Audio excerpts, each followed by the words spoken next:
Michelle, mademoiselle, it is with deepest pride and greatest pleasure that we welcome you tonight. And now we invite you to relax. Let us pull up a chair as the podcasters proudly present your podcast. Oh, I love it when the podcast presents the podcast while you're listening to the podcast. Which podcast is it?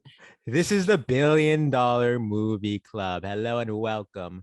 This is the show where each and every week we look at movies that made a whole lot of money. And we go, wow, this is the king of lies, for acting is lying. It is the lying king. I am your co-host, Christian Pawan, and with me as always is Pawan Mehta. Pawan, how are you doing today? I'm all right. How about you? I'm doing all right. I got a hat on. Hats are fun. You do have. You're wearing a hat. I see. I mostly see the hair poking out of the hat. Oh. I wasn't sure how to do it because it's a video. It's a visual and an audio podcast. But it could just be an audio podcast if you want it to. That's up to you. So Pawan, please describe to those listening without the viewing my hat and the hair sticking out. So because Miss Simpson's trying to be hip hop fresh, cool man. He's wearing his hat backwards, and there's he's got like a bit of bangs popping out from the bottom of his hat because he's wearing it backwards. So you see like a bit of the circle and then underneath it. And you know what? Yeah. We shouted out the people who may only be listening to the podcast. How about the visual podcast viewers who don't even use the audio? Shout out to all of y'all. You probably don't even know I'm shouting you out, but you got this. You do got this. You are the king, like maybe the Lion King. Pawan, what movie are you discussing today? No? The Lion King 2019. You really taunted the audience by thinking Lion King 2.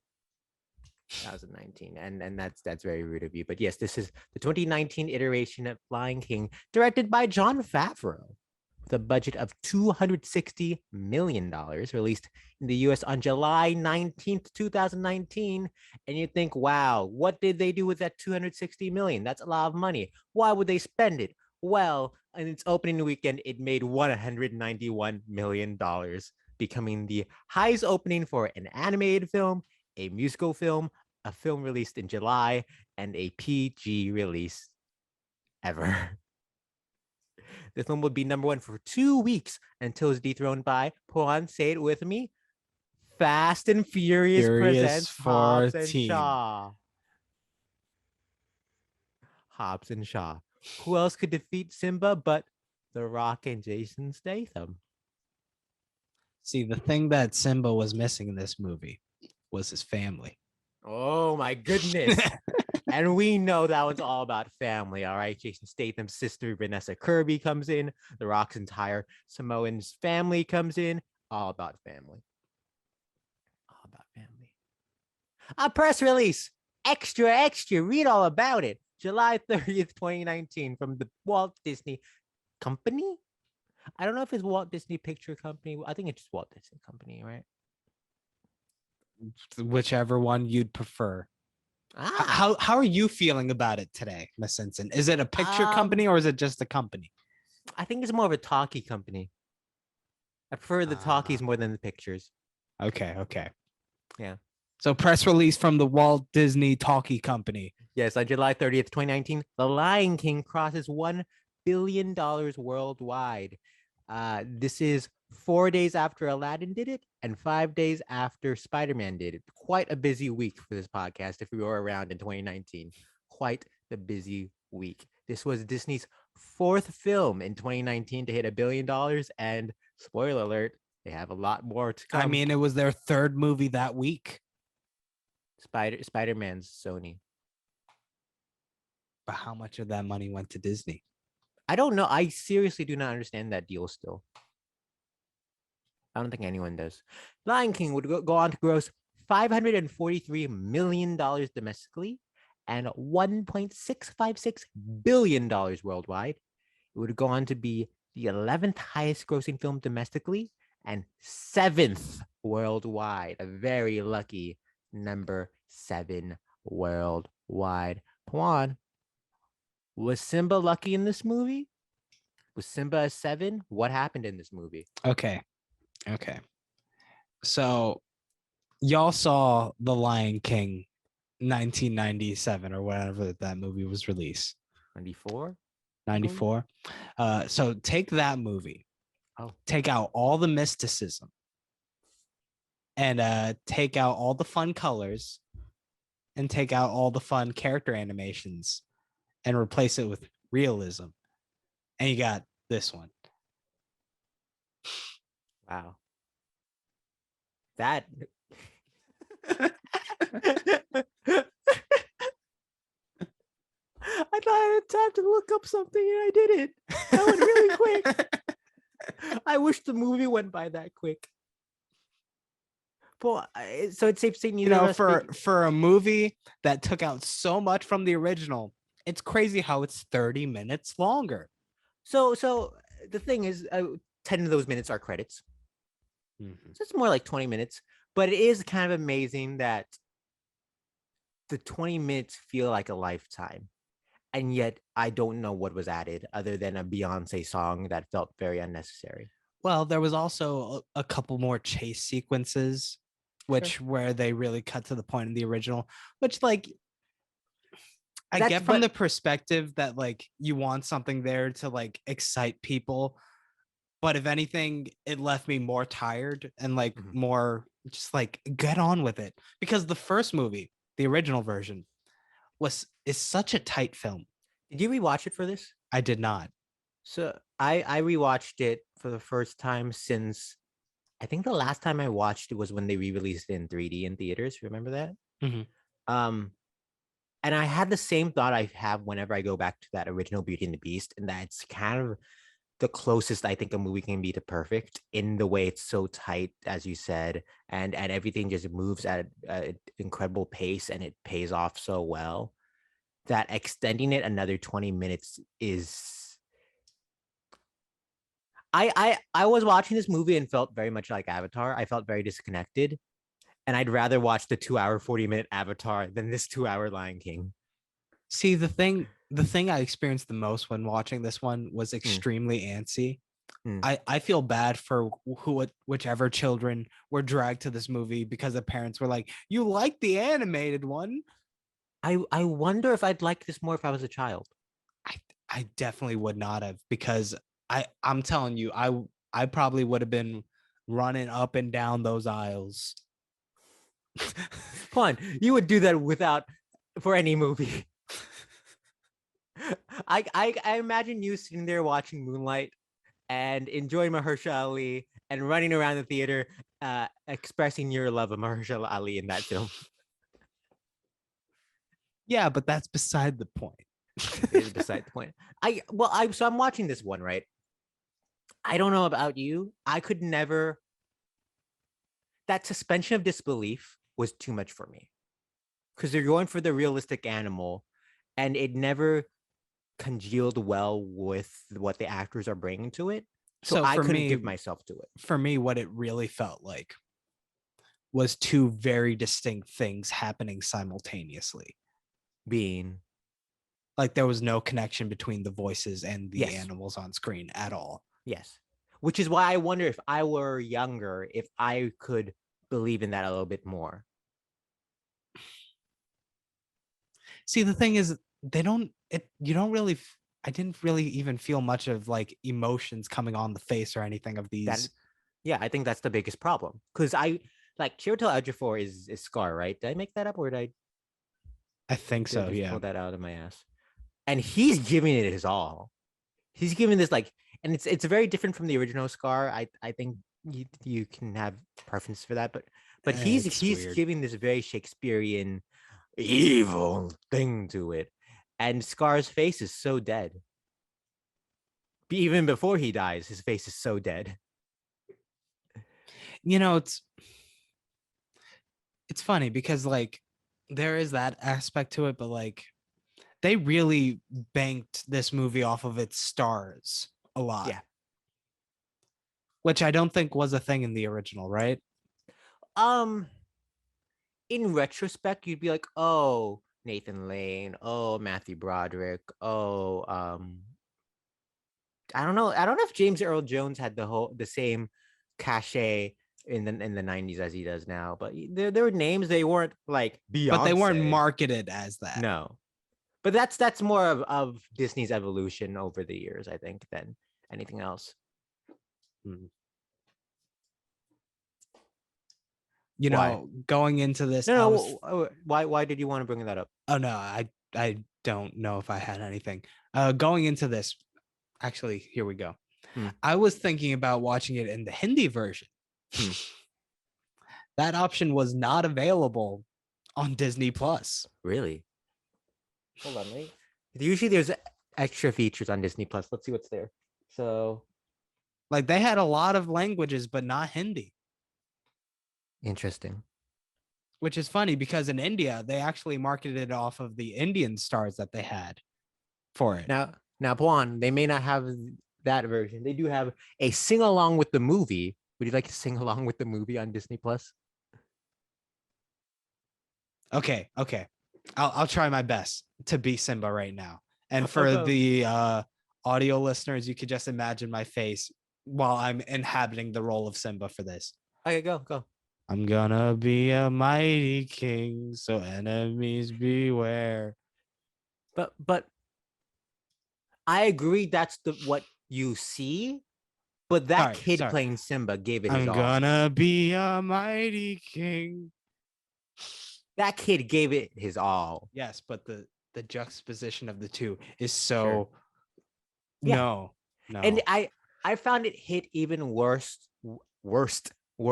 with Timon and Pumbaa. Yeah. They were the most because it's rewatching the original, it's not the most hilarious Disney movie until Timon and Pumbaa come in.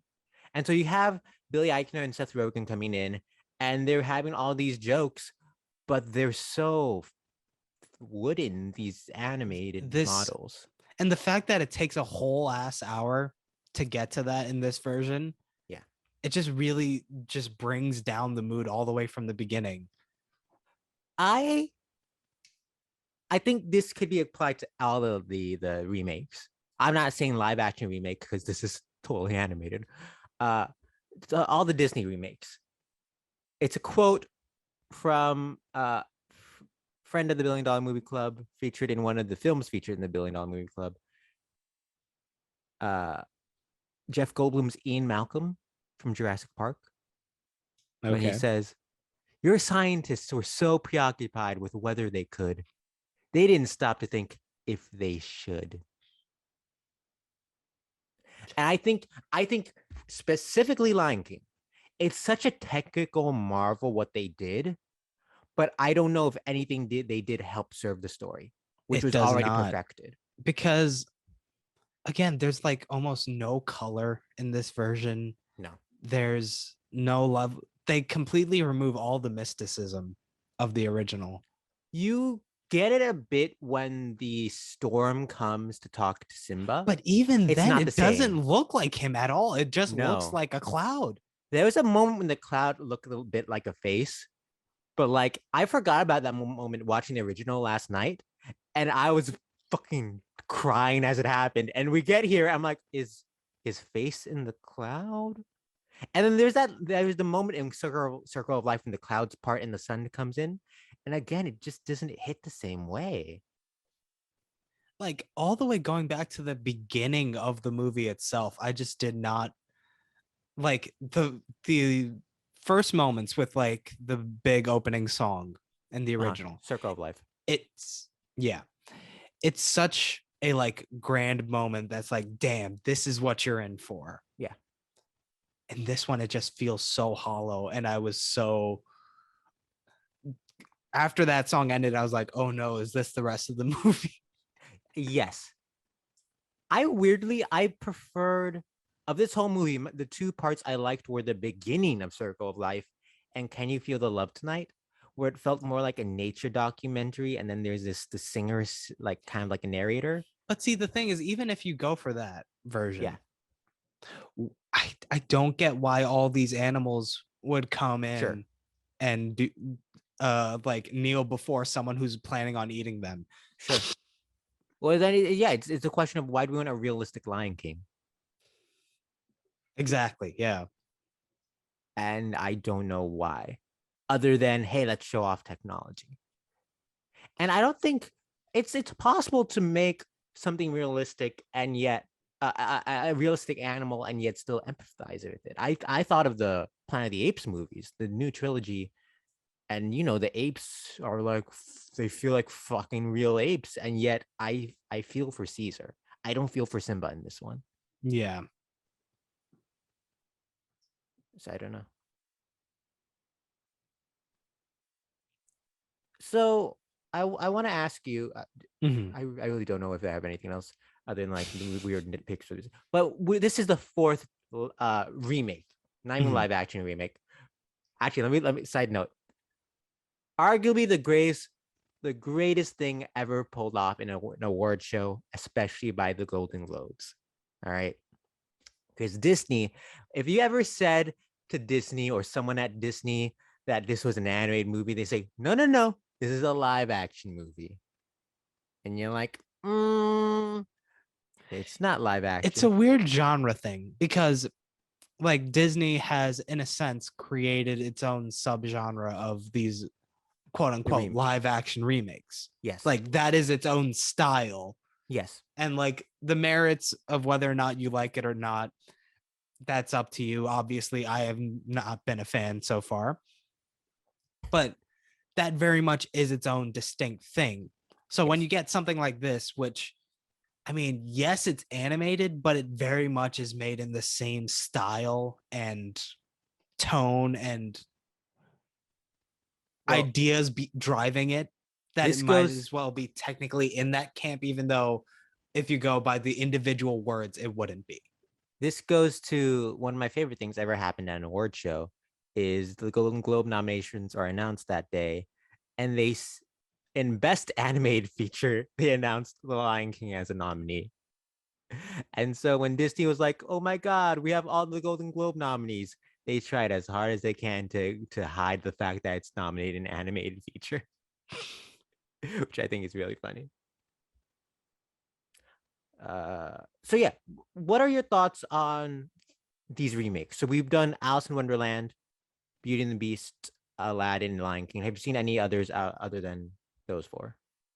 I don't think so. No. Yeah, I don't think so. Side note, shout outs to the visual effects team that got an Oscar nomination for visual effects. I think you see the very different types of movies based off those four, right? You have Lion King and Beauty and the Beast, which are a little more uh exact remakes. But then you get something like Alice in Wonderland, which is more in line with, say, maybe a Maleficent or Cruella, in that it's completely different with the same characters. Do you have Mhm. a preference? So for me, I guess I'd be more interested in a camp of like Aladdin or Alice in Wonderland. Do we think I I guess Aladdin is more of the do its own thing, right?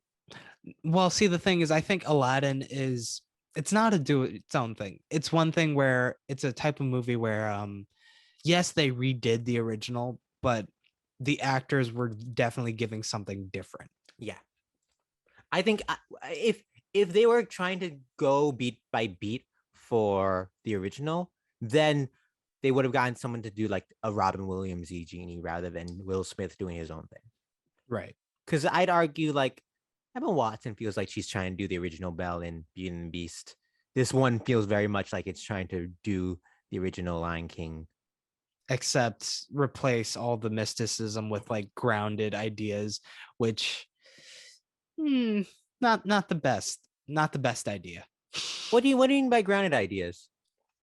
For example, like in the original, the hyenas are like, we got to keep them out because they're evil or whatever. They're literal Nazis. They're goose stepping in their song. And then in this one, it's more framed as, oh, they're going to come in and steal our stuff. they're going to destroy our stuff because they're never full. They're I feel never like full. I do think there is an element of that in the original, Yes, but like again, it kind of explicitly saying it. oh no. Yeah. So in the original, don't get me wrong, the original also has a lot of these like right-leaning ideas, but like it covers half of it up in mysticism and it makes that shit good. All right. Like, sure, politically, it's kind of shady. It's kind of shady. Like the whole circle of life idea, kind of fucked up. Doesn't work.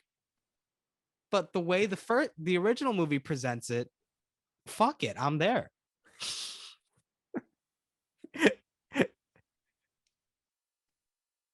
All right. Because like, okay, the example that Mufasa gave in this movie, where it's like, oh, but we eat those, and then he's like, and then we die and we turn into grass, and they eat the grass. I mean, they die too and turn into the grass. Why would they need you in that equation?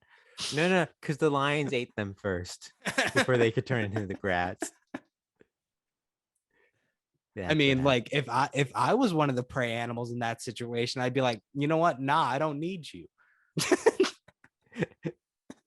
I do not want to take this situation. I'm not here for trickle down hunting. Oh God.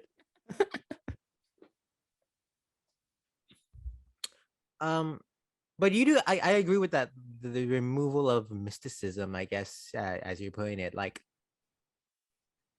I was very disappointed that I Just Can't Wait to Be King lacked a lot of the colors and the flair and the fantasy of the original.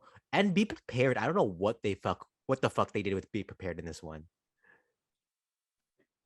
He's Listen, talking and all of a sudden the music starts. I'm like, oh, I guess we're in the song, and then he barely does anything with it. I miss the goose stepping hyenas. All Yeah, right, I miss them. fun one. So, Pwan, for every movie from this week on, you're gonna add Goose. You know what would make Toy Story 4 better?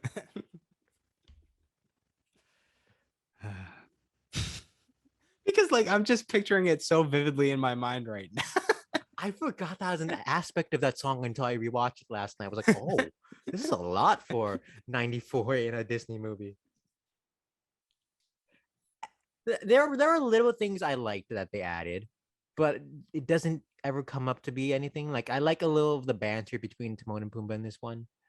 Uh, I like when Lion Sleeps Tonight turns into this huge group number that all the other animals are helping them sing with. You know what I'm upset about with that though? Huh. They got rid of Jungle Boogie. Wasn't it Jungle like Boogie? wasn't there like the part of the movie where it's like half and half with uh the Lion Sleeps Tonight and Jungle Boogie? What's Jungle Boogie? That's there was like the cut between okay, obviously if you don't know what I'm talking about, then it wasn't there in the original. Maybe it was in 1.5, or maybe it was a deleted scene or something. But I swear during that whole segment where like they're raising him, there's like the cute moments, and then there's the moments where he's just being chaotic and messing with them, and like it cuts between the two songs. I'm looking this up. Ah, it seems to be a 1.5 thing. Ah, so in that case, that means I watched 1.5 so much more than the original movie. How much Lion King? Because the one I watched the most growing up was the TV show Timon and Pumbaa. Oh no, for me it was 1.5. One and a half. Yeah, I always wanted to watch it. We never had the VHS. So the question I have now, so now I gotta parse together what was in the original and what was added in 1.5. I like this game. Go on. So there's that moment where like the hyenas, they did do it in this one, so I'm assuming it was in the original. But like where Timon and Pumbaa do like a dance number telling the hyenas to come eat them. The hula. Yes, that. Yes, that's in the original. Okay. They replaced that with what I did in the beginning of this podcast, a Beauty and the Beast shout out, which I was like, which you know what? Odd. You know what? I'm angry that they stole my joke. What joke? That these live action remakes need a song from a different movie. to fuck you for stealing my joke before I said it. All Wait, right. how? Wait, did you ever mention this on the podcast before? I feel like you did. I did. So how do you not know that, Jon Favreau, he has that MCU Disney money? What if he went to the future, listened to our podcast, was like, wow, that's a great idea, went back and added it? Well, in that case, where's my money, Favreau? Yeah, Favreau. Where's my John? money? John? Pawn has some words for you, John. Pawn, tell them the I words. write the jokes good. If you want to steal that one, sure, but at least hire me while you're at it. It is a rough time for jobs right now. All right, Favreau. Favreau. You should know you're not doing Lion King 2, Favreau. All right. Jobs are hard right now. You know what? Maybe if you're lucky, you'll get 1.5, but only if you have a good comedic team behind you. We're right here, Favreau. Just reach out to us. You know what? I can. Hit him with the email. Hit him with the emails if he wants to reach out. Right, I'm gonna pick up my phone and throw it at the camera, and maybe the email will hit him. Take that, Favreau. Take that. $1 billion-movie-club@gmail.com. That was implied. It's stamped on the back of my phone, and so when it hits you, then it's stamped on you. I dipped my phone in ink just now. Okay. Yeah, I was not a fan of Be Prepared. I love Donald Glover. I love Beyonce. Them singing together does not work because Beyonce overpowered Donald Glover in Can You Feel the Love Tonight? It's something where like Kanye should have come in. It's like, I'm gonna let you finish, but Beyonce is one of the best singers of all time. Come on, all these fixes you're saying now. Come on. Listen, if the going's good, the treasure trove's right there. I gotta dive in. There's only so much time for that segment at the end. There is. I love Billy Eichner, Seth Rogen. Seth Rogen, not a singer. And also like the joke with like at the watering hole with Pumbaa, it just didn't land. It didn't land. I did like how they changed it. Pumbaa does say farted, and he's like, why didn't you stop me? And then what is it Timon says? Like, oh, I'm disgusted by you or whatever. Yeah, something like that. I never understood why they cut off the word farted. So I liked that change. Do you think they actually ask like, hey, Elton John, should we change this word? Can we say farted, Elton John? Oh, did they involve the Elton John movie studio company with this one? The Elton John movie studio company who produced what? Lion King and Rocket Man? And Kingsman 2? And Romeo and Juliet. Oh, you're right. Whenever I hear Crocodile Rock, I think of Romeo and Juliet. And I never even watched that movie. And probably Sherlock Gnomes while they were at it. Perhaps. They did have a lot of people come back creatively. Tim Rice, who also did a lot of the Aladdin and stuff, came back with Elton John to do songs. Hans Zimmer, before he was Nolan's guy, Hans Zimmer did the Lion King soundtrack and comes back for this. Honestly, you know what remake we need? Tarzan. Okay. You know it's gonna come. I need that Phil Collins music to rock my bod. I need it. To rock your bod. Yeah.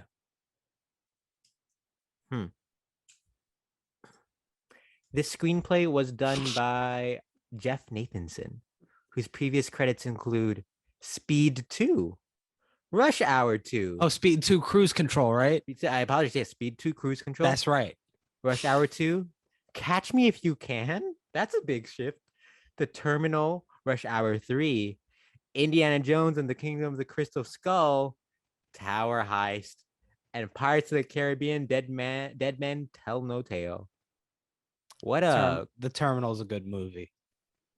That's leaving Netflix this month, and I'm wait, that's the one with Tom Hanks. Yeah, that movie. Tom Hanks can't leave the airport. He can't leave the airplane. No, that's it's just docked there, and they're like, get off the plane, Tom Hanks, and he's like, no, I can't. Juan, we know that's Sully. That's the first half of Sully. I don't know if you remember this. There was that controversy when this came out. They weren't originally crediting the screenplay writers of the original film, Irene Mecke, Jonathan Roberts, and Linda Wolverton. I don't know if that was ever cleared up since then, but that seemed really weird when a lot of these lines, same exact lines. Don't think that's how that works. And yeah, Favreau directed. I don't think Favreau's incompetent. This is a competently made film. It just doesn't gel together. But There's just it, no fun. yeah, yeah. I think it's a very. He's secretly like one of the most important directors we've had of the century, right? By virtue of, I guess, this and Iron Man. Like that's those are big deal. And then he spearheaded a lot of the Mandalorian, which people are loving. Mm-hmm. I think for the genre franchise film, he's arguably the most important director. I don't Because know about sadly, that either. sadly, the other option of the 21st century, sadly, the other option is what? Whedon? I'd rather Sam not say Raimi, that. definitely. With just 3 movies, though. Sure, but that's still what. Okay, the Marvel Cinematic Universe would not have happened without Sure, Spider-Man. sure. Like that's definitely what showed a different type of superhero movie because at that point they were starting to go in Could a dark and could you gritty route. argue? And I don't want to say this name, Brett Ratner X-Men. That Yeah, was a year before but Spider-Man. that's I'd say he was more going in the direction of where it was already going, maybe. I don't know. But yeah, those two, I'd say more so than I mean, yeah, yes, John Favreau is among that list, but I wouldn't say he's the only one. Oh, okay, yeah, yeah. That's fair. That's fair. I apologize for. Oh, he did Jungle Book too. I forgot Favreau did Jungle. I was trying to figure out what was the other live Oh yeah, action I that he saw that did. one on a plane and I don't remember anything about it because I was tired as fuck. I remember enjoying it. My favorite part of that movie was Christopher Walken singing, because that's something we need in every movie. Fuck, I should have added that to my list Or for or later. did I just see like part of the movie? I don't even remember. I rented it and fell asleep during it and woke up and enjoyed it. I just fell asleep. Listen, for me, I feel like if I could fall asleep to a movie, that's a compliment. Because Depends on the movie. Depends no, on no, the no, movie. because if it's bad, I will be antsy to do something else. Okay. But if I'm invested, but if I fall asleep, that means I'm invested enough to not actually go out of my way to do something else. Something like when I fell asleep during The Old Man and the Gun or The Wife, maybe I'll agree with you. But when I fell asleep during Roman J. Israel Esquire, I don't know if I agree with you there. See, for me, the thing, okay, it's different if it's like a fall asleep in the theater as opposed to at home. Okay. Because in the theater, yeah, it might be those other aspects. Pawan, But at home, I just pause the movie and come back to it if I wanted to, or if not, then I wouldn't. But if I fall asleep during the movie at home, that's a positive oh, because that means I'm invested and it had that sort of quality, meditative quality to it. That's just like rock me to sleep. Pawan, we just need to test this out now. Roman J. Israel Esquire is available to rent on Vudu for $2.99. You're gonna go watch it today and see what happens. I mean, I'd probably just pause it halfway through and come back later. That's what I'm saying. Oh, it's not a terrible movie, but I was watching like, what is this movie? It is Dan Gilroy who did Nightcrawler. Very different movie from Nightcrawler. Brother of Tony Gilroy, who did your favorite movie of all time, Michael Clayton. Hell yeah. I still need to watch that movie. It's it's an amazing movie. It's I'm amazing. I'm intrigued of. Oh wait, no, it's not. Because say of the billion-dollar remakes from Disney, this is the only one with an official sequel. But there was a second Alice in Wonderland Yeah. that no one talks about. I am curious because I don't think there's an animated Alice 2. So Wasn't there? I don't think there is. Maybe I'm wrong. There might have been a straight to DVD one at some point.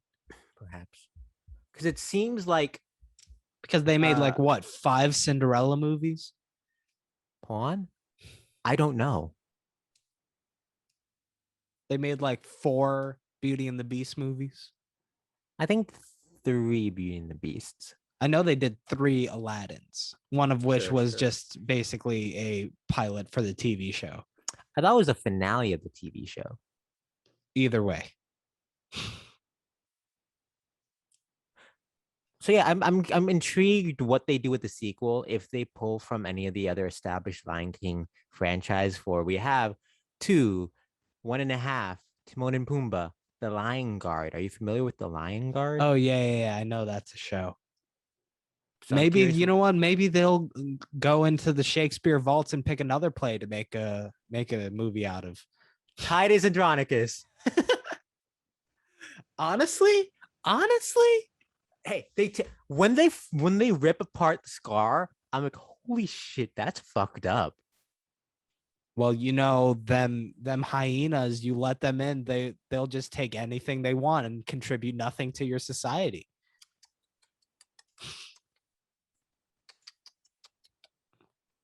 So yeah, the sequel's supposed to have same writer, Jeff Nathanson. I don't know what Barry Jenkins brings to it because I don't know how Barry Jenkins will do Lion King 2. I hope he brings color into the movie at least. Maybe. See, I know he's good with that at least. my favorite thing Barry Jenkins does with the camera is the close up. And every time there's a close up in the Lion King, I was like, no, get away. Pull this back.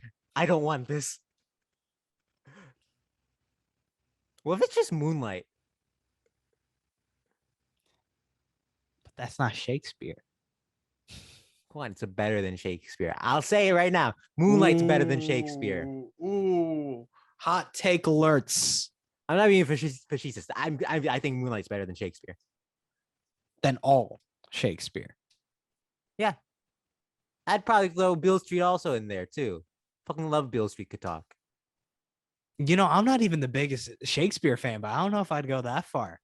Oh, what are you gonna put? What are you gonna put? As You Like It? I've never read As You Like It. I say this. I think I've only read like 4 or 5 You know Shakespeare what? plays. I'll put Love's Labor's 1 on there. Oh. Which King Richard or is it King King? Which king has multiple ones? Richard, right? No, wait. I know they do. There's numbers with all of them because it's like King Richard III. Yeah. But like, Midsummer's Night 17. I don't. I like Hamlet. I do like And Hamlet. I do very much like Hamlet. yeah, I don't think Moonlight's better than Hamlet. I'm sorry. I'm sorry, but like Moonlight's not better than Hamlet. Let me look up one thing. Right? Moonlight is 1 hour 51 minutes long. Have you seen a Hamlet that's 1 hour and 50 minutes? What's your long? obsession with length being an arbiter for quality? Just no preference, not quality, preference. I prefer a shorter film. Bruh, listen. I'm at this point where if you're giving me good, I'll take long. I'll take long. I'm a quality over quantity person. Well, sure. But the thing is, like, there's a point where like sometimes something is too short and it's too good, where it's like you want a little bit more. Then you watch it again. I don't want the tease. I want the whole meal. On a serious note, it's more of a just like I feel like there's so much going on in the world that I can't focus for 4 hours or whatever on one thing. For me, it's something where it's like I need to escape for 4 hours, so I'm gonna go in there. Oh, that's when I do a double feature. See, I do weird double features. What do you mean? What about The Invisible Man and Charlie Chaplin's The Gold Rush? I did that once. I forget which comedy I did, but I did like some like normal ass like some like really good comedy movie. Let's say something along the lines of like a Legally Blonde, and then I went straight into Melancholia. Oh, that's a choice. That's a choice. I did the Suicide Squad followed by Old. That was an odd one. Yo, I don't think I've brought this up on the podcast. Go see Old. You'll either love it or you hate it, but you will have a reaction. It's still in some theaters. You will have a reaction. And that's much more than I could say about this movie. Mm-hmm. Did you not fall asleep during this movie? I did fall asleep during this movie, but I was also very tired when I watched it. See, what happened while I watched this movie was my mom was also in the room. And I started going on my phone and doing things. Mom, if you're listening, this is for you. She was chastising me, saying, "How are you going to comment on it if you're not watching it?" Yeah, that's what I'd do if I was in the same room with you. But guess what? I'm still talking about it. Am I not? Wow, magical. I will say, this is the first time since probably on Stranger Tides that I was like, I gotta be on my phone while watching this. I can't just sit here. I can't take this movie anymore. It's too much. It's too little for too long. Yeah. Again, I don't think it's poorly made, but I don't know why it was necessary or what it added when you have perfection right there. But Masinson, money. Oh. It makes the world go round. Nah, I thought that was the equator and the axis of the planet. Wait, now I'm curious. What makes it go round? Isn't it like gravitational pull? Yeah. Okay. I didn't know money was gravitational pull. Well, Pawan, if you put $1,000 on a table and there are people around it, they go closer to the money. But what if I have money on a table, put $1,000 onto it, and there's nothing else in the room but objects? Would they Does it make a gravitate to the sound? money? Does it make a sound? Would the objects gravitate towards the money? Well, Pawan, we've seen Toy Story. I don't think the toys care about money. You know what? We'll find out next week in Toy Story 4. What adventures do Woody and Buzz and Jessie have in store? Which vacation do they pay for? How how far can they afford to go? That's my favorite song from Moana. How far can they afford to go? That's Moana. Why isn't Moana on this list? Society, we fucked up. All right. Juan, have you seen Moana? No, I haven't. You fucked up. I think I'm good. Why? Just like this movie, there's a Twitter joke in Moana. Did you catch that? What? When Zazu was telling them about all the things the animals were doing, Zazu was like, oh, the birds were tweeting at 4 a.m. Like, it's not a Twitter joke. You know what? I know they make up most of this list and probably half of the movies we still have left to go. But you know what? I'm tired of Disney's shtick. All right? It's over. I'm done. You know what? Friendship over with Disney. Wow. Are you unfriending them? Is this the synopsis of the film Unfriended? Dark web. Now my new best friend is Universal Studios. You do love the Minions. You do love the Minions. That's what we could get, Disney. All right. Should have given us Minions. Have they tried to give their equivalent to Minions? I'm pretty sure they have in something. I'd feel like they would have tried that a while ago, not now. Yeah, Now obviously not 2019, but they definitely tried it at some point. But I'm blanking on what it would have been. Not Disney, but I feel like Ewoks were like Minion adjacent in the 70s or 80s, probably, right?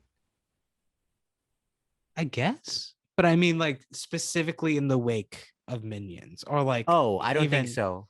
Because there was the rise of that whole sort of aesthetic for children's media, like including the rabbits from Rayman. Rabbits were pre-Minion. All right. Sure, Fuck but off. I'd say that both of those contributed to Sure. that wave. Sure. That kind of slapstickiness, but also Non-human entities yeah. Can we that are cuddly. do we count the Teletubbies? Wait, no, question. Are the minions cuddly? I'd say they're cuddly. They don't look soft. Well, they're really stretchy. Okay. Is this another episode where we debate the anatomy of minions? Yeah, because like it's never gonna end. It's never gonna end. Doesn't mean I want to cuddle. Like if I had a stuffed animal, my stuffed animal is not stretchy. Stretchiness does not equate to cuddliness. Sure, but like the design of it is like so simple and something that you could put it on a plushie or something like that and like have fun with that. Much like the rabbits. Oh, so you're talking more about design, not yes. a animated sort. Yes. I see. But by that logic, there's that unicorn from the Despicable Me franchise that they've merchandised since then. There's that too, yeah. But that the unicorn doesn't get into the wacky hijinks. That's the thing. I see. You lack the imagination for unicorns. You know what? Fine. In my universe, unicorns don't exist.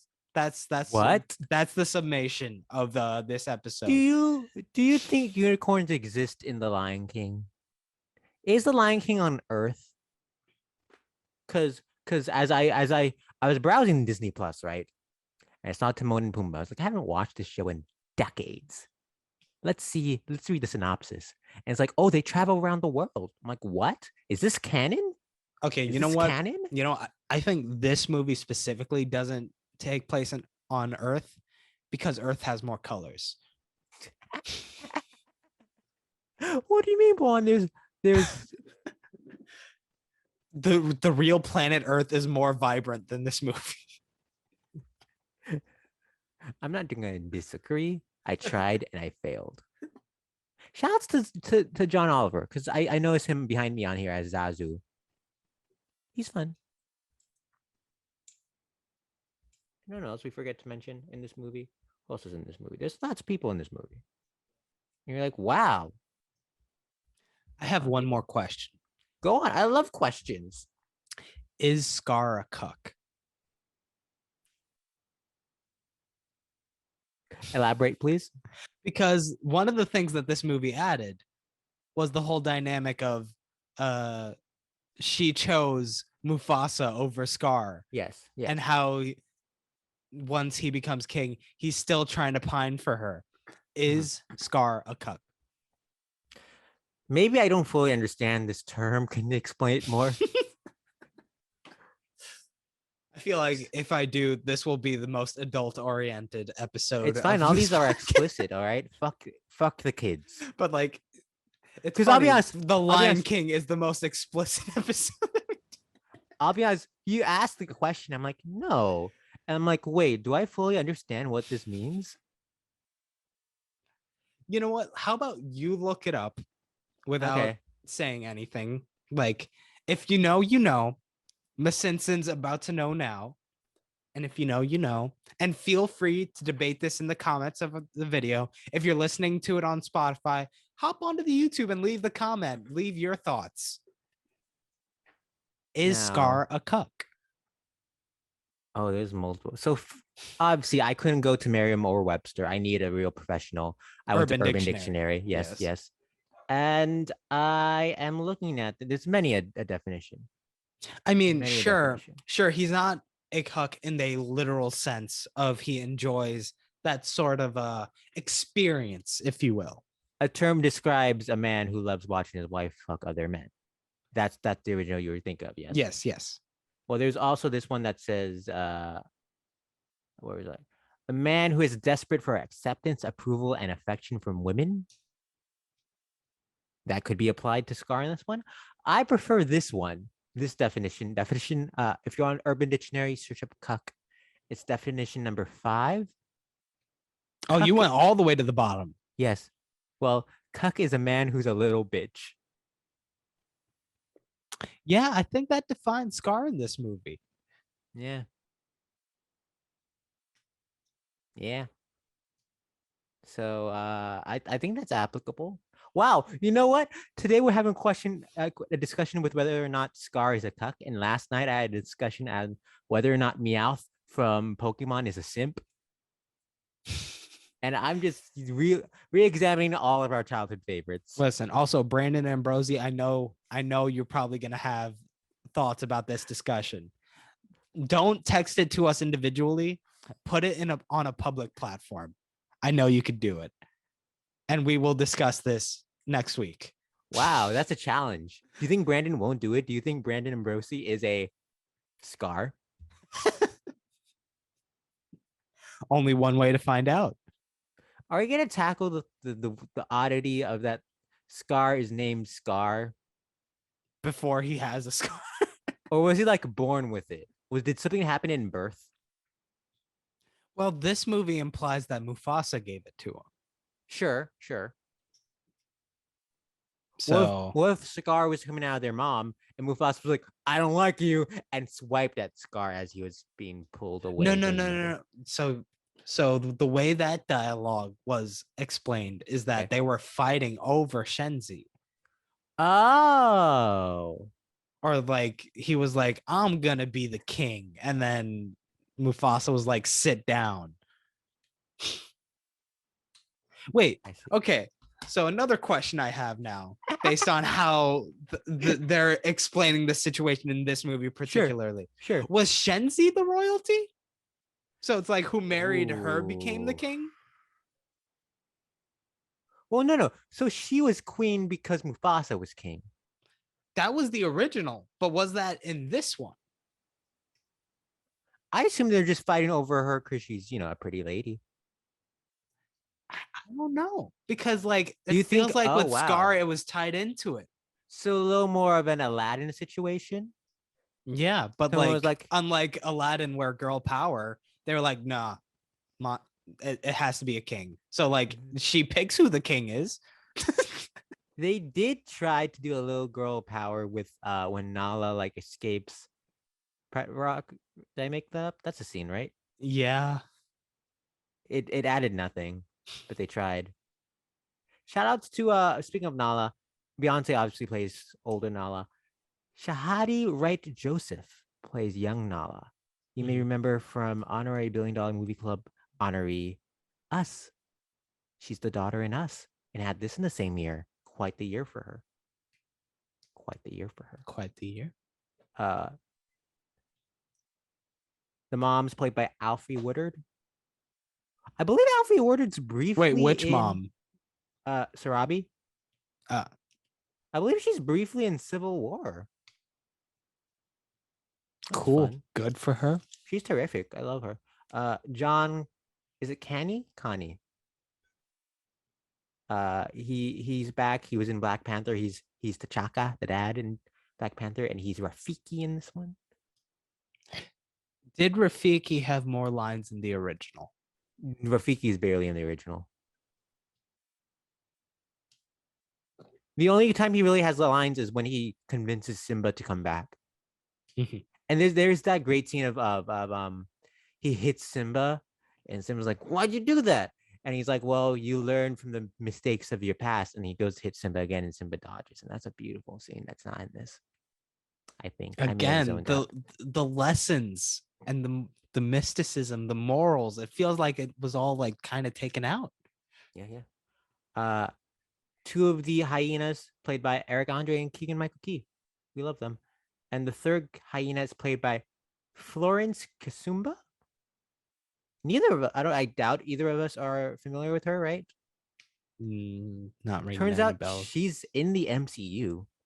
She plays Ayo, who's like the second in command of the Black Panther's army. So she's appeared in a couple of those movies: Civil War, Black Panther, Infinity War. So this is her fourth film in this podcast. Wow. A lot of movies. A lot of films. And James Earl Jones, he never does wrong.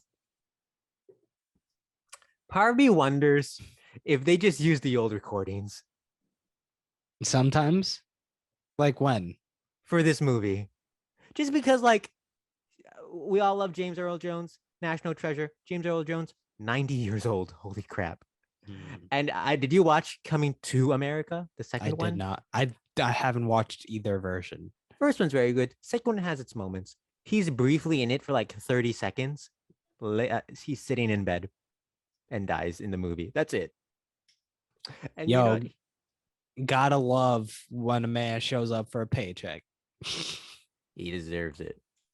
He deserves it. All right, I think I'm about done with this. Do you have anything more you want to say about The Lion King? I don't know if it just had less songs or the songs just did not leave an impact, but it needed more. A Circle of Life got me a bit. I think that's just because I have a reaction to that song. It's the same amount of songs with the addition of the extended Lion Sleeps Tonight and that Beyonce song, which I did very unnecessary. I think because it's longer, it's spaced out more and feels like there are fewer songs. Like the percentage of the film, less songs. Okay. Even though same number of songs about. Okay. So that was our thoughts on The Lion King 2019. Is that the zip code? Yes, zip codes are only 4 digits. I saw this one tweet a while ago where it was like, film Twitter loves posting the name of a movie and then 4 numbers afterwards. And then someone replied, was like, oh, honey, that's the year it was released. Sometimes there's more than 4 numbers. Blade Runner 2049 2017. Yeah, but like in film Twitter loves posting the name and then in parentheses 4 numbers. They do. I enjoy that as well. You know what else I enjoy? What did you enjoy? This commercial break. The Lion King. Do. This movie, very vicious. You need to be prepared. Be prepared. How do you do that, Pawan? With this. With books, knowledge. A Shakespeare insult generator. Yo, so if someone comes to you being all Shakespearean theory and Lyrian, Cheerian, coming at you with them disses, you could come back at them. You bite your thumb at me, sir? I'll bite my whole ass at you. Whoa. What is a Shakespearean insult? Let's see. Pawan, I'm going to throw a couple at you, and I want you to guess what they mean. Okay? Starting off. You loathly, thick-eyed underskinner. So it's obviously racist.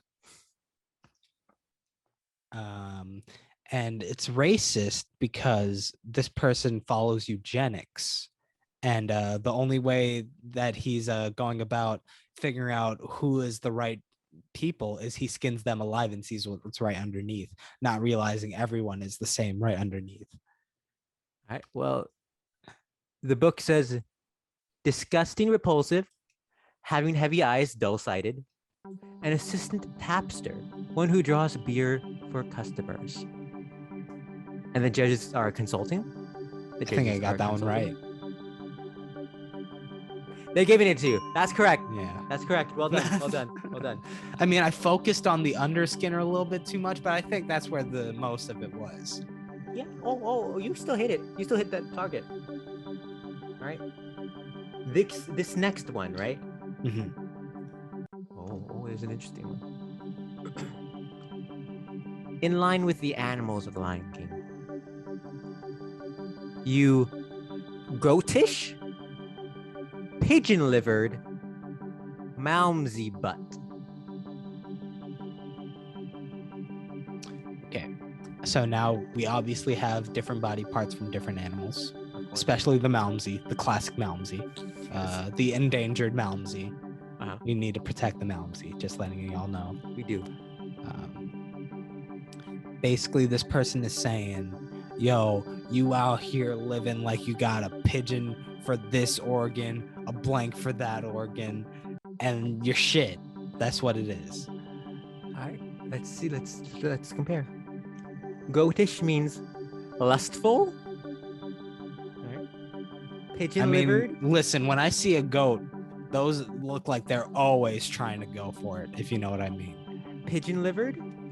Timid, fearful. Malmsey butt. Large cask of Malmsey. A strong, sweet wine. We're giving it to you. You got that one as well. Well done. 2 for 2. 2 for 2. For one final one, let's see if Pawan can go for the full 3 points. The whole 3 points. Pawan, only one person has ever done this. That person, Jon Favreau. Wait, so you're telling me if I get all 3 points, I can direct Lion King movie? Yeah. All right. Oh, wow. Okay. Let's see what we got.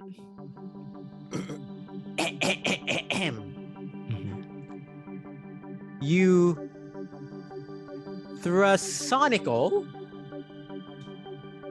one trunk inheriting, cornuto. Once again, you thrasonical, one trunk inheriting, cornuto. Okay. So Sonic the Hedgehog is a classic video game franchise. Of course. Thrasonic. So obviously this is one of the 3 Sonics. One trunk having. So when in a lot of the games, there's the games where Sonic loses all his rings when he gets hit. Sure. And there's the games where he only loses by increments of certain amounts. Okay. So the one trunk is like that last increment before you're down to 0. Wow. Okay, so that's that. What was the third one? Cornetto. So obviously everyone knows the classic Cornetto trilogy. So obviously this version of Sonic is fighting the aliens, zombies, police. So once again, Thrasonical, one trunk inheriting Cornetto is with very little inheritance to fall back on if he fails. All right, let's see. Thrasonical. Boastful. Bragging. Named after Thraso, a braggart soldier in an ancient Roman comedy. I'll be honest, Sonic is a bit of a braggart himself. Sounds like Sonic. One trunk inheriting. Poor, having few possessions. There you know go. What? He loses rings. All right. Cornetto. Cuckold. A man whose wife was unfaithful was thought to grow horns. From Latin, cornu, horn. Go on, we can't give it to you. Listen. It was the obvious cuckold. Okay. In my defense, Amy's all over Silver. Sonic's a bit of a cuck too. All right. And this is one of the Sonics. Come on. This was your test to see if you would direct Lion King 1.5 live action 2-2-2-4. You messed up. You messed up. That was our game.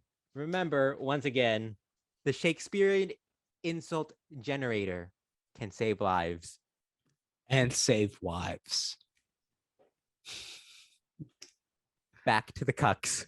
Lion. What a game. Wow. What an ad. That's exciting. What a Shakespeare.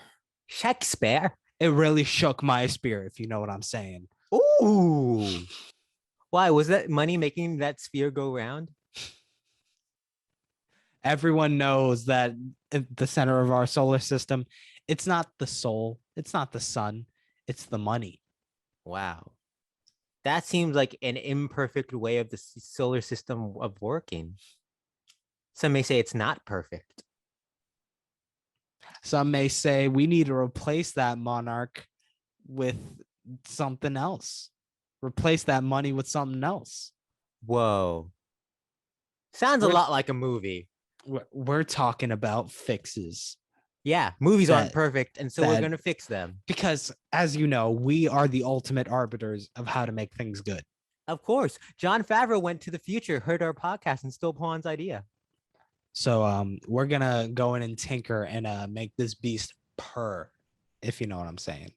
Mm. And if anything, John Favreau, the fact that you went forward in time to listen and stole my joke and didn't hear the rest of this and take those notes, frankly, is disgusting. Whoa. It's disgusting. Wow, that escalated to an amount. And apologies, John, if this starts a lawsuit, but you know you asked for it. You asked for it. Let's fix this movie. All right. So one of the big things that I felt. Oh. What was I saying? No colors. Oh. Not enough songs. Oh, sure. Not enough levity. Levity. Okay. So first of all, we got the moment where they did a huge chase sequence with the hyenas and Simba, not in the original, but you know what it reminded me a lot of? Which was this chase sequence? At the elephant graveyard. There is a chase sequence there, but go on. It felt, if so, this felt like it was a very much more prominent. Sure. It reminded me a lot of a song from a different Disney movie. Dig a tunnel quick before the hyena come. What? What? What is this song? It's a song from Lion King 1.5. Wow. I was unaware of this. Where Timon's a meerkat, right? Yes. So it's a song explaining his family's backstory and how they like dig a tunnel to avoid the hyenas. So like that's what Simone Simone Biles playing Timon in this film. That's what Simba and Nala had to do. So like, you know what? Let's, instead of making that a chase sequence and suspense, let's make it fun. Let's throw a song in there. Oh, okay. Quick before the hyena come. All right. So secondly, you know, I was watching this movie and like it reminded me a lot of a video game. Oh. And what in particular? I think this is a video game I've brought up in the past. Kingdom Hearts. Sure. And like, you know what? I feel like maybe they should have taken more from that game. Sure, they stole the location. They stole the fun aspect. They stole the location. They stole the dour tone of that world in that game. But you know what? They might as well have taken the song while they were at it. Sanctuary by You did this last week too, right? Different song. That one was from the first game. Yeah. This one's from the second game. That plays at the end of the movie because they have reclaimed their land, their sanctuary, if you will, where fears and lies melt away. Mm-hmm. Can you give a taste of that song just so? Jeez, I can't hit those notes. I didn't. It's not the "Will you walk away? Need you touch No, that's it?" Simple and Clean. That's the one from last week. That's what I thought. So which one's Sanctuary? Where fears and lies melt away. There you go. I knew it after you started it. Thank you. If you don't know these songs, please look up the Kingdom Hearts soundtrack on YouTube. Or listen to Hikaru Utada, I think is the name. And also, you know what? Pride Rock, come on. This movie's missing colors. And now you got Hikaru Utada on the soundtrack. We need some gay shit there. Of course. We need some gay shit. They need to repaint the rock at the end of the movie. I want a whole ass rainbow on that rock. Wait, for some reason I thought the Rock, the person. I'm like, where did he come from? You know what? He could show up at the end too and paint him the rainbow. There we go. So there's that. And like this will be a little bit, this one doesn't involve music. Shocking, I know. Oh wow. But there's the moment where Simba's fighting Scar, and Scar reveals that he killed Mufasa, then Sure. turns around and is like, well, I don't know what he's talking about. It wasn't me. There should have been a moment where Simba is like, well, this says the opposite, and plays a recording of Scar saying exactly what he said. And then later on, in that moment where the hyena turn on Scar, it's not because they overheard the conversation. It's because Simba plays them the recording of that conversation. He fell for it twice. Now, maybe we workshop this. Go ahead. Okay, so Scar's like, I killed your father. Simba's like, what? Jumps up, grabs Scar with his mouth, yanks Scar away. And everyone's like, Simba, why are you bringing Scar? And Simba's like, remember, Simba has Scar in his mouth. He's like, Tarong, Pumbaa, I need your help, right? And they go into a movie theater similar to the one from the trailers for Lion King 1.5. I don't know if it's in the movie 1.5. It is. And so they watch the movie up until the death scene rather than the recording. How do you feel about this? So I really like what you did with it. All right. But I also really like the idea of Simba wearing a wire and revealing that, just like having that realism aspect to it. Oh, okay. You're looking for the groundedness, less mysticism. Yes. Because this movie's all about the realism. So like we need that grounded grittiness. He reaches into his fur and takes out the cassette tape, and like he takes off the wire as well. I have a question. Mhm. Simba, does he have an opposable thumb? No, he just paws at it and then paws at it till it's there. Use one of his claws to stab it so it sticks to the claw and so he could reveal it? You know what I'm saying? Yeah. Kind of like a shish kebab stab show. Yeah, that's what he does. Stab show. Pawn, I want you to stab and show. Do it. Stab show. There you go. A little treat for our YouTube watchers. For the visual only viewers of the podcast. Yes. That's for the audio. For the audio only, let us explain it once more. Pawn, explain it. We could do both at once. The stab and the show. Oh wow. All right. I like The Wire. It's a good show. I was like, I never watched The Wire. I want to make a joke about the show. I've never seen it.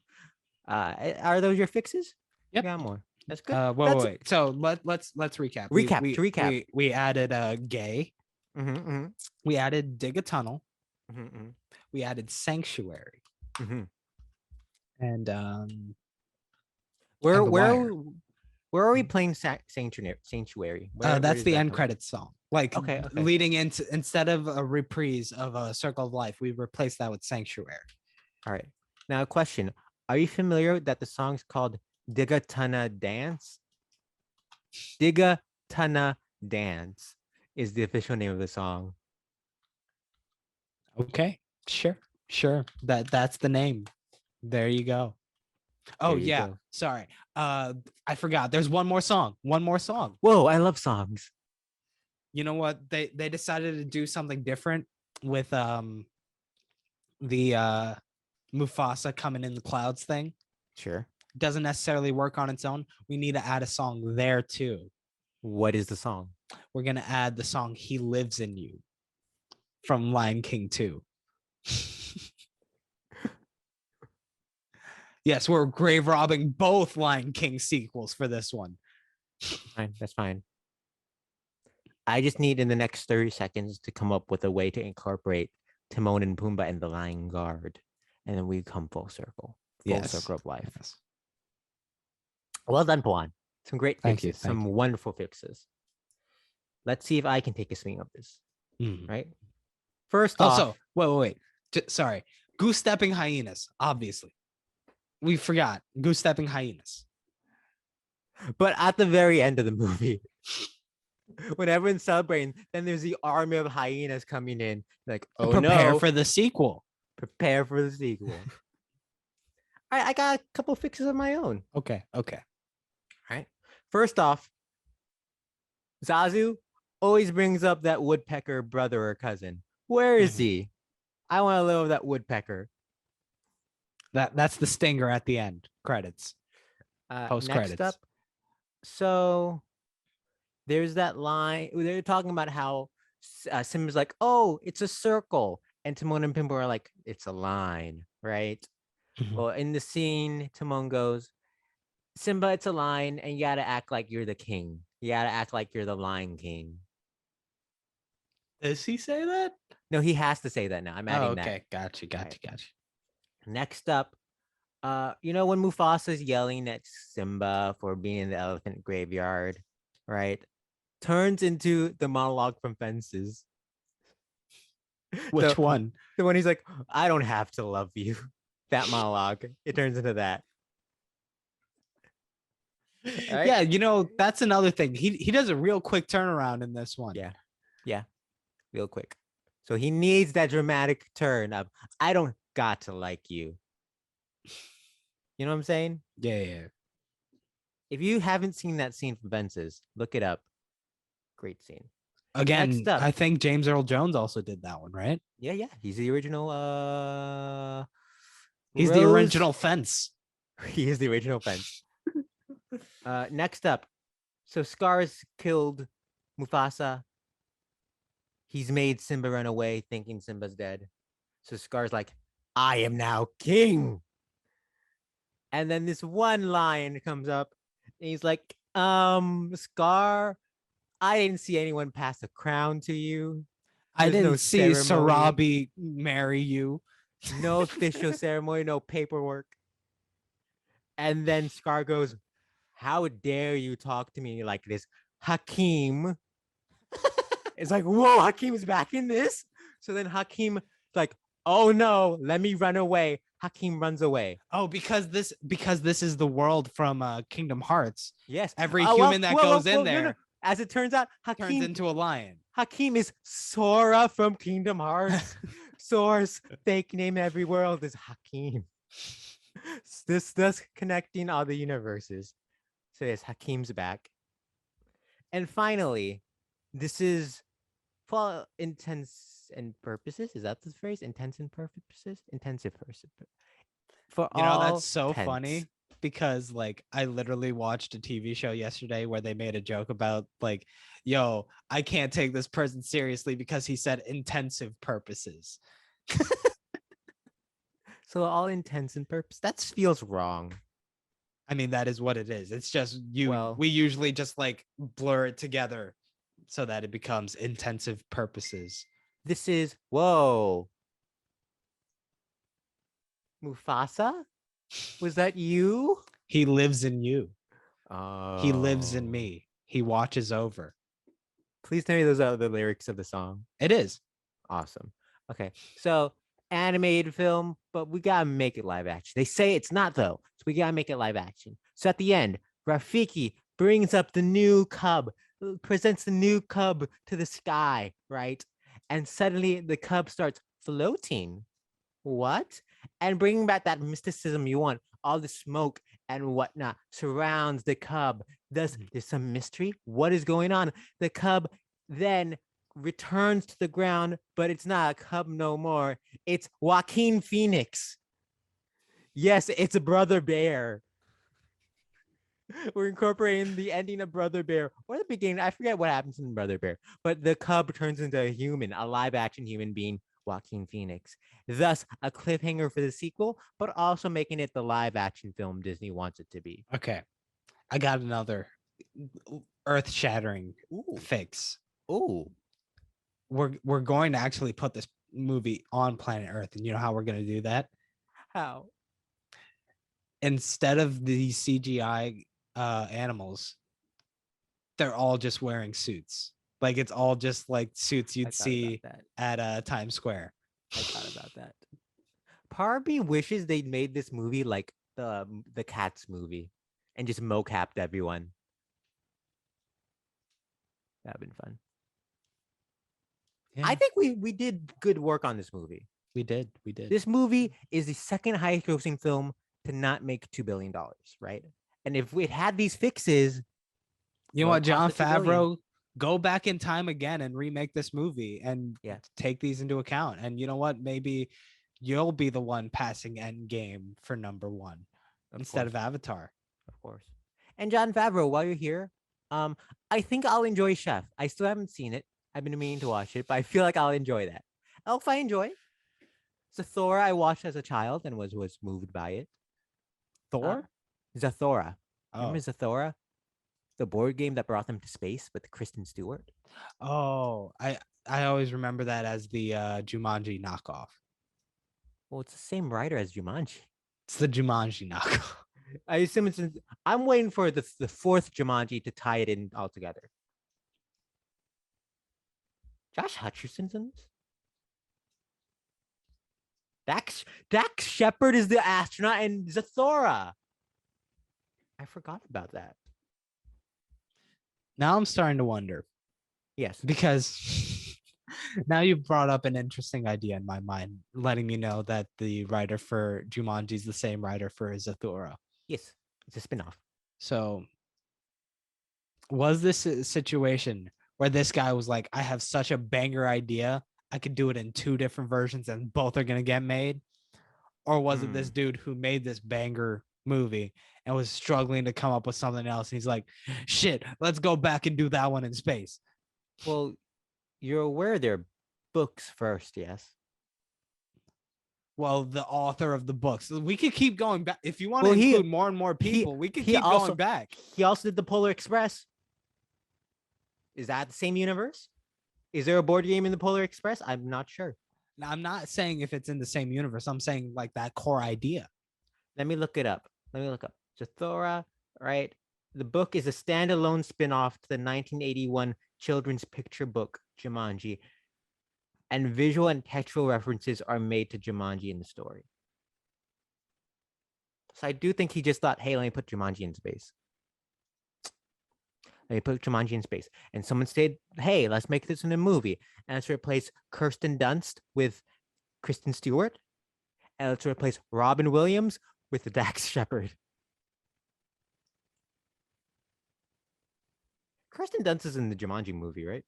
They make that. I haven't seen the Jumanji movie, any of them actually. It is Kirsten Dunst. David Allen Greer is in this. You know what? You know where the third Jumanji movie failed? I didn't see a third one, but go on. The first one starts with the board game. Sure. The second one moves on to a video game. There's no progression for the third one. Where's the evolution? We need it to be like the film Nerve. No, I'm saying it should have been VR, some like Assassin's Creed type shit. Oh, so you mean Ready Player One? No. I mean like exactly how they did it in the movie Assassin's Creed. Oh, I see. But Pawan, I think that's just your opinion on those movies. We don't care about opinions here. Okay? We want the cold hard facts. All right? You see this realistic lion? It's realistic because it's following science and facts. Okay? Yeah, lions are kings. Well, let's use those cold hard facts to rank the films in the $1 billion movie. Can I open it? Oh, wait. Can I share the screen? What was the name of the lion in Madagascar? Why am I blanking on Alex? this? Was his name Alex? Ben Yeah, Stiller. where was Alex? Great point. Great call. They're in Madagascar, obviously, Pawan. He could have hopped on with Simba or no, not Simba, with Sora.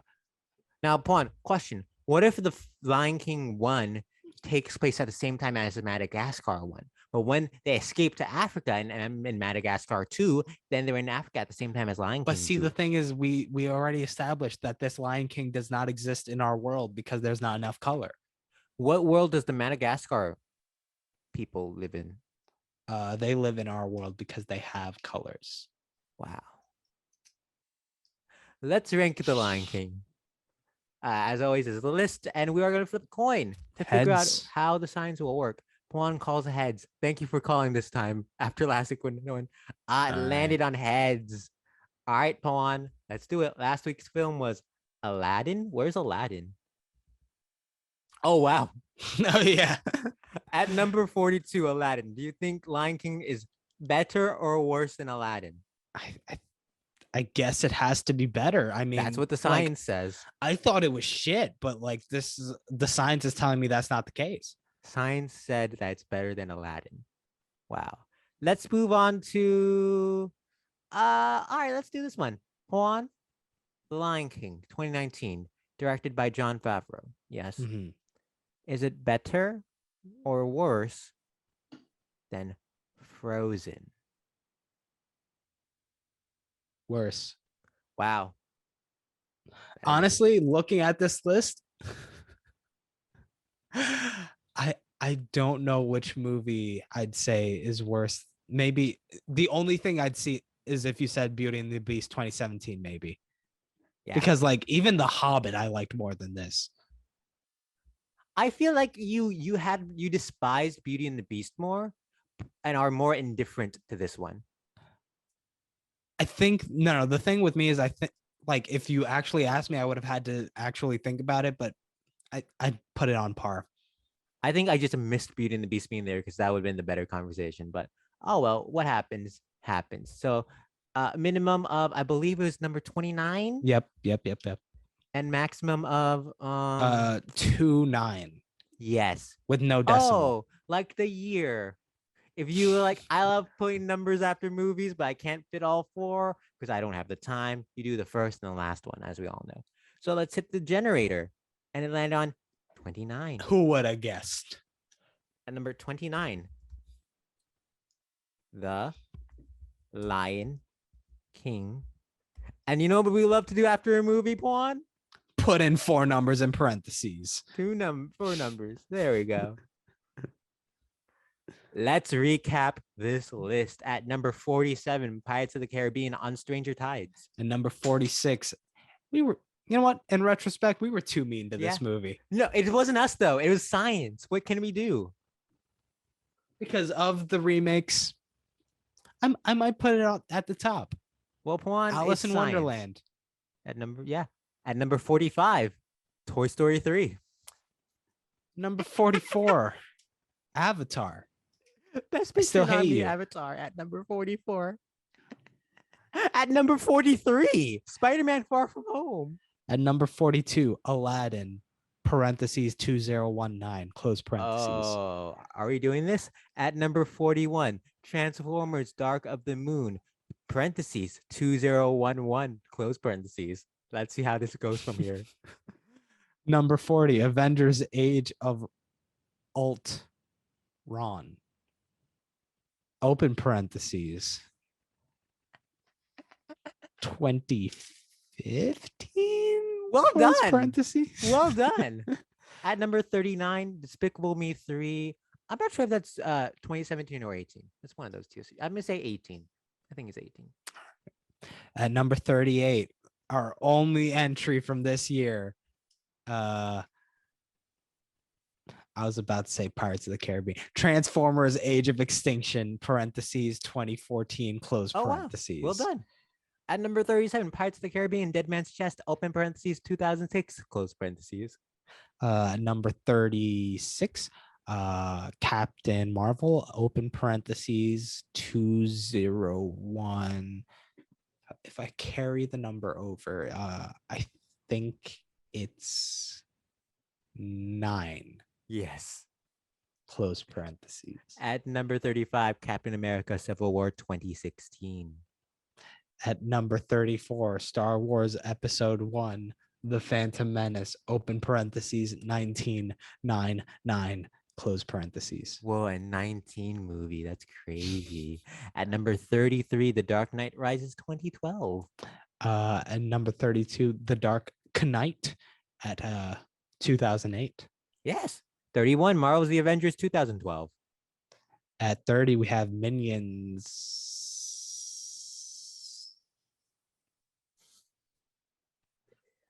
Pawan just exploded there. 2016. 15. Okay. At 29, The Lion King 2019, open parentheses, 2019, close parentheses. At number 28, we have The Hobbit, An Unexpected Journey, open parentheses, 2012, close Yeah. parentheses. At number 27, Harry Potter and the Deathly Hallows Part 2, 2011. Number 26, Jurassic Park, open parentheses, 19, 7, and unknown fourth digit, close parentheses. Hold on, do you think Jurassic Park was made in the 70s? 80s, whatever. I don't know. 1993. Sure. At number 20, I like this game we're playing now. At number 25, Iron Man 3, 2013. At number 24, Frozen, parentheses, 201. Iron Man. 5. Iron Man. What? Iron Man. 2013? Yeah. Okay, close At number parentheses. 23, Jurassic World Fallen Kingdom, Hell yeah. 2018. At 22, Jurassic World, parentheses, 2015? Yeah. Oh, good. Close parentheses. God, okay. Tied at number 21. If you need a pee break, pause it, take the pee break, and then come back. At number 21, Andrew Stanton's Finding Dory at 2016. Jordan Peele's Us, 2019. Sam Raimi's Spider-Man 3, 2007. Hell yeah. John M. Chu's Crazy Rich Asians, 2018. And Ron Howard's Dr. Seuss's How the Grinch Stole Christmas, 2000, I believe. I thought it was 1. Could be. It could be. At number 20, Beauty and the Beast, open parentheses, 2017, close parentheses, open parentheses, 7394, close parentheses. At number 19, Titanic, 1997. At number 14, Incredibles 2, open parentheses, 2004, close parentheses. I think there's a 1 and an 8 there. Nah. All right. Number 13. It's just random numbers, isn't it? Star Wars The Force Awakens, 2015. Number 11, Zootopia, open parentheses, pi infinity 37, close parentheses. I have a question. So pi, is it the symbol or is it the entire never-ending digits? It's one digit each, so it's the symbol. Ah. And what was that? Number 11 or 10? I apologize. That was 11. All right. Well, at number 10 is Avengers Endgame, 2019. At number 9, we have Black Panther, parentheses, sine over cosine, close parentheses. Number 8, Avengers Infinity War. At number 7, we got Rogue One, a Star Wars story, parentheses, XYZ equals 3, close parentheses. At number 6, the 8, The Fate of the Furious, open parentheses, A squared plus B squared equals C squared, close parentheses. Number 5, we have Star Wars Episode 8, The Last Jedi, open parentheses, 8888, close parentheses. Number 4, Aquaman, open parentheses, F equals MA, close parentheses. And number 3, The Lord of the Rings, Return of the King, open parentheses, 7, the ring emoji, and then married couple emoji, and then fire emoji, close parentheses. Number 2, Furious 7, open parentheses, negative 4b plus minus square root of 4ac over 2a close parentheses. Is that it? I think that's it. Number one, Skyfall, open parentheses, 2012, close parentheses. What a list. That's a great list of movies. You know what's With random hysterical? math in parentheses next to it. You know, film Twitter loves to do that. They do. They love when the 4 digits are emojis. You know what's incredible? What? From now on, all these movies are better than Best Picture winner in 1997, Titanic. All of these It's just movies. facts. It's just facts. To recap, Toy Story 4, Frozen 2, Joker, I mean, Joker was given, Star Wars: The Rise of Skywalker. which is also inadvertently better than Episode 1, The Phantom. Episode Pain. 1's the worst Star Wars we've taken on so Yeah, far. The Phantom Pain is the worst Star Wars. And Harry Potter and the Sorcerer's Stone, all better than Titanic. What a list. Thank you for joining us this week for this episode of the $1 Billion Movie Club. We hope you enjoyed. If you did, subscribe on the YouTube, the Spotify, Apple Podcasts, Google Podcasts. Leave a review or a comment based on the service you are currently using. Send us an email. Pawan, hit them with that email. billiondollarmovieclub@gmail.com. And feel free, if you don't want to go too public with it, you could be anonymous and send your Scar, if he's not a cuck, hot takes to the email. Yeah. If you have any thoughts on either the topic of Scar or cucks, send it Or Scar, to whether or not he is or isn't one, send it to that the email.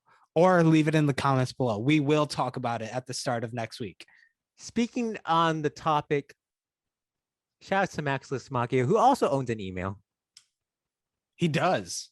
Do you know what it is? I don't know. I don't want to send emails to him, but he does wonderful Send art. him emails about whether or not Scar is a cuck. CC him when you send it to us. Any other shout outs you want to make?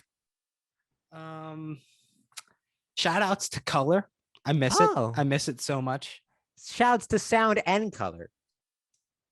Shout outs to visuals. Shout outs to cinema. Shout outs to audio. Shout outs to Barry Jenkins. Shout outs to nature documentaries that aren't trying to be movies. Shout outs remakes of movies that already exist and are good. Shout outs to Lulu Wong, director of The Farewell.